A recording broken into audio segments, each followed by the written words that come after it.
I own a ton of gadgets. Origin story, my parents didn't buy me a Nintendo.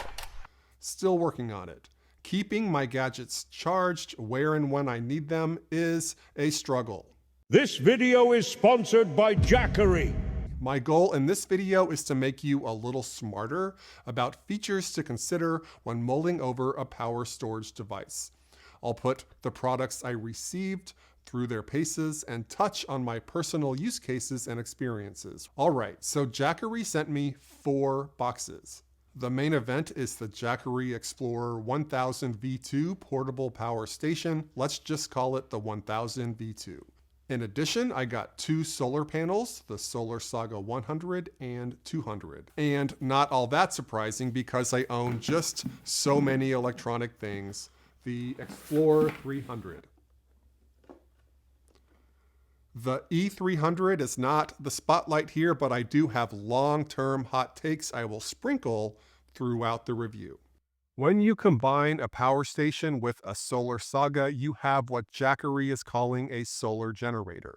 I think this name actually undersells functionality because lots of generators do not store power. This setup, if you have sunlight, you can generate, store, and distribute energy. In the 1000 V2 box, you got a power cord and your 1000 V2 power station. It's a handsome product. Jackery's design language has been updated since the release of the E300. Cleaner lines, AC outlets are more flush, no port outlining. There's a space-saving folding handle and an updated multicolor display. While the body is plastic, it feels decently built. The handle and hinge mechanism is sturdy, which is important because the 1000 V2 has some size and heft to it. It's nearly 13 inches wide and nearly 24 pounds, just shy of the average weight of a 2-year-old, and over 3 times the weight of what I have grown accustomed to with the E300. It's portable, but not hyper-portable. While the 1000 V2 has some heft to it, it is the world's smallest and lightest 1 kilowatt-hour lithium iron phosphate power station. Credit where it's due. The 1000 V2 has an IP65 rating, meaning it can get dirty, handle some accidental splashes, but best to bring it inside if it starts to rain. There is a built-in flashlight that can be used to help you see, be seen, and flash an SOS signal. Hopefully that remains an unused feature. The display holds critical information. You can wake it by pressing power. On the left, you have how many watts are going into the power station. The middle, the remaining battery percentage, and the right, the number of watts leaving the station. There are lots of indicators on the display. Many indicate settings that you can control in the app, which I'll cover. You have a decision to make. Do you want a dumb or smart power station? If you want your power station cut off from the internet and Bluetooth, you can hold down the DC and AC buttons and you'll disable those capabilities and the icons will go away. Hold again if you change your mind. The ports. The 1000 V2 is meant to output no more than 1500 watts total. Keep that in mind. So all your power draw from all the ports should stay under that limit to support the integrity of the product. I think I pulled too many watts. There are protections, but it's best not to use them. Anyway, you got 3 AC outlets, which support up to 1500 watts. Note, nothing will leave those AC outlets until you press that AC button and see the green light. These outlets can handle just about any gadget you might have, including medical devices like CPAP and ventilators, and some appliances. The ones that generate heat tend to demand the most watts. Let's experiment. I've vacuumed before. Air fry a pizza. Oh, that's too much. Don't drink coffee because I energize myself purely with a positive attitude, but we'll see how much it takes to heat water.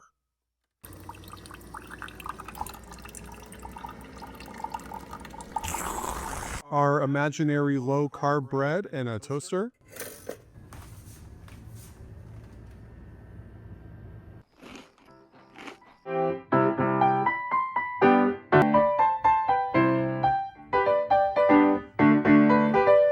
rest of the ports are DC outlets and will not work unless the DC button indicator is green. So a single 100 watt USB-C port, think large laptop like the MacBook Pro 16-inch, a single 30 watt USB-C port, your phone and tablet, and a single 18 watt USB Type A port for your kid's tablet. Make them go out and play. This port takes the longest to charge. In addition, there is a 12 volt car port to power things like vehicle fans, coffee makers, coolers, mini appliances for your out-of-home adventures. Yes, it's not just about how many ports or even watts it can support, it's also about the amount of juice the power station can hold. Some juice boxes are bigger than others. I take that back, they're all the same size. Instead of ounces, we're talking watt hours. The 1000 V2's capacity is 1070 watt hours. The Explorer 300's capacity, for comparison, is 294, which buys you 24 hours of a 5 watt light. The 1000 V2 can keep that same light going for 86 hours, or a 1200 watt fridge for 12 hours. The 1000 V2 can charge a generic 12 watt mobile phone 36 times. This number will go up and down as your phone becomes more and less beastly. I conducted 2 real-world battery capacity tests and found it could keep a 10-year-old 10.2 cubic foot freezer running for 22 hours. A 10-year-old Dyson standing fan on medium, well, I had to extrapolate based on 10 hours because it was taking too long. The battery had 75% left after 10 hours, so let's just say 40 hours, drawing consistently about 14 watts. The 1000 V2 has Charge Shield Technology 2.0, which is aimed at preserving the integrity of your power station's battery and enabling faster charging. This translates to an estimated 4,000 charges of 70+% capacity. Under normal settings, plugging your power station into a wall, it will take about 1.7 hours to charge fully. This 1.7 hour claim is in line with my finding, where I got from 1% to 90% in 1.28 hours. My family distracted me and I missed the finish line. In case of emergency, you can turn on the emergency charging feature and fill up your power station in 1 hour. The estimated time to complete the charge is on the display. In terms of durability, my 3-year-old regularly used Explorer 300 can still charge up to 100%, and drainage speed, by my estimation, has not changed that much. It's practically as useful as the day I bought it. The app, it's super useful for spying on your power station. It shows your ins and outs, battery percentage, and a nice charging animation. You can turn AC/DC charging on and off and select how long you want your display to stay on. There are 4 key battery settings, which, like most things, cuts both ways. You want that emergency 1 hour charge, well, it's more wear and tear on the battery. Want the power station to charge more quietly? It's going to charge slower. It's so quiet in here. Want to extend your 1000 V2's battery life by 30%? It slows charging and restricts battery capacity. If you turn on energy saving, the unit is more likely to cut off active charging if there's a low load. This could be annoying. Also, it can make your 1000 V2 unreachable by app until it's turned on manually. You get the idea, toggle as needed. Improvement opportunity number 1, a notification when the battery is low. Improvement opportunity number 2, a notification that the wattage out is too high. Okay, the Solar Sagas. If you bought them a few years back, they have been updated. A bit more streamlined, less storage, more efficiency. In the box, you get a solar panel and a solar charging cable to transfer that sweet sun power to the power station. Keep in mind, while the solar charging cable has a convenient L-shape adapter, it's actually a DC 8020 to DC 7909 adapter, not a lifestyle choice. In English, it lets you use the same cord with other lower capacity power stations like the E300. Using the wrong head leads to zero power transfer, which is not a place you want to be. The Solar Saga 100 and 200 are not particularly hikeable at 10.3 and 17.7 pounds respectively, and 24 by 21 inches when folded, but they have a convenient handle. Improvement suggestion number 4, offer some storage for the power cord so I don't lose it.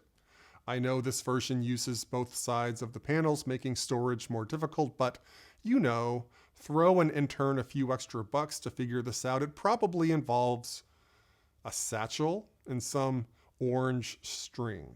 What are these holes and what are they doing?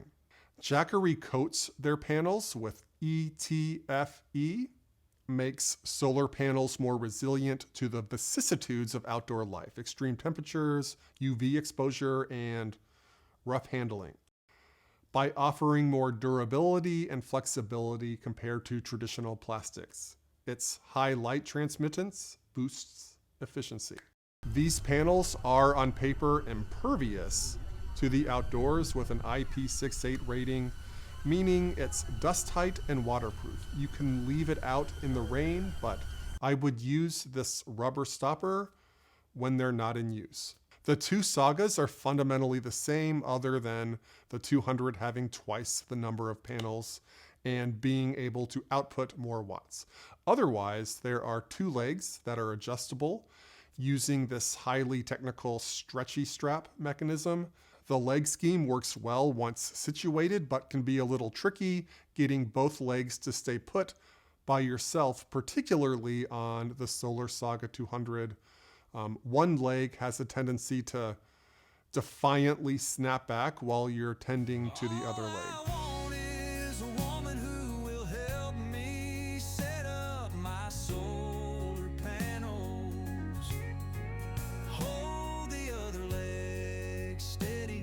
Setting up on grass is much easier.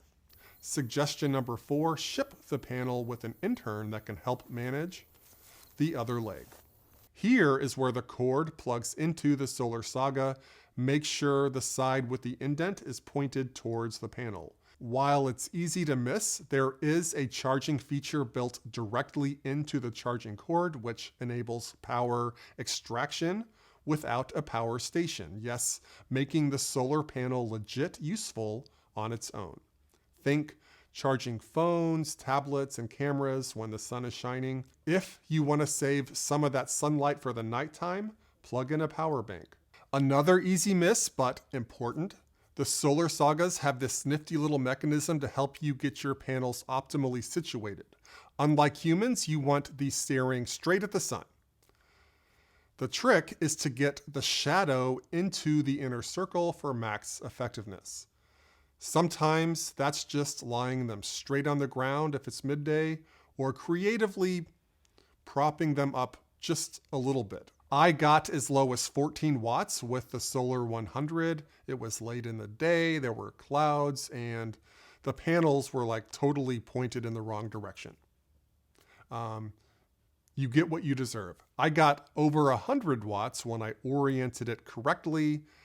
In that case, the sun was even partially covered by clouds. The Solar Saga 200 over 180 watts with clouds. If there were no clouds, I am quite sure it would have gone over 200. Suggestion number 5, make the stretchy straps even a little stretchier to better support those midday hours. Just a little tilt off the ground can make a big difference. I'm not sure if you're aware, but the sun does move throughout the day, so you may want to optimize in accordance with your patients. Okay, so now you've seen what the Jackery Explorer 1000 B2 portable power station can do, but does the functionality make sense for you? I think this case applies to everyone. If disaster strikes, the 1000 V2 and panels gives you the capacity to boil water, cook, and preserve food. Also have light at night. Very helpful in difficult situations. One reason I bought the Explorer 300 was that even though power lines are buried and safe in my little neighborhood, right outside my residential walls are scary overgrown trees that eat power lines when they feel stressed. I imagine it's what the Pilgrims saw when they landed. Merely an off-color phrase or stiff breeze causes these trees to faint and find a power line to take out, leaving me without power for 18 hours. The E300, I'd say around a dozen times, has kept my phone charged and powered lights in these occasions, making the disruption a little less inconvenient. Though my number one use case thus far has been using the E300 indoors, powering essential equipment for my home audio videos. I have lights, cameras, tablets, laptops, and microphones to charge or keep charged. Where I need them situated can change from moment to moment, video to video. I have used my E300 on just about every video for the last 3 years, really acting as a super convenient untethered power strip, reducing the number of cords I might trip over or cords that aren't just long enough, so I'm not displeased. I now have more than one. Never enough charging ports, FTW, exclamation point. My second most common use for power stations is the road trip, often to national parks. It's just really handy to have in the car and also in the cabin or motel. And long days at local parks. So family tradition. A lovely park near where I live does fireworks over the lake. We team up with a like-minded family, roll in around 4 for the 10:30 fireworks show. We eat and play and chill. I am the consummate over-documenter, traditional dad with camera on steroids, and I like to amp it up even more for this special occasion and even more when I get new tech. It's the great American summer. I want to capture it. All of it. Well, I'm enjoying the show. The elbow show. I enjoy putting my gadgets to work, so I typically have some camera going the whole time to catch the unexpected moment. I got my Meta sunglasses recording. I got to charge them frequently. I got drones, yes, plural. Bunches of batteries, the controllers, the headsets, the outdoor speaker, my real cameras. Yes, this day was well timed to bring along the 1000 V2 and the updated Solar Saga 100. I hadn't got the 200 quite yet. As it gets darker, we usually pack up to reduce night schlepping and place our chairs in firework watching position. While I did pack up the 1000 V2 then, I held on to my trusty Explorer 300 to keep my 360 camera recording and to top off my Meta glasses and night drone for the fireworks. The night drone is the one that freaks out less when it's dark. High level, great success. Far more footage than I could have managed without the 1000 V2. No problem keeping everything charged. The 1000 V2's capacity, more than enough for my gadgets. The number of outputs was critical, however. I think I used all of them. I was inspired to buy one of these 12-volt chargers to increase the number of ports while keeping it compact. All right, wrapping this up, I hope my humble little review helped shed some light into what Jackery has to offer and whether one or more of the products I've discussed may be a good fit for you. I've been made aware there are some good deals up on Amazon. Check for codes in the description. Thanks for watching. Catch you on the next one.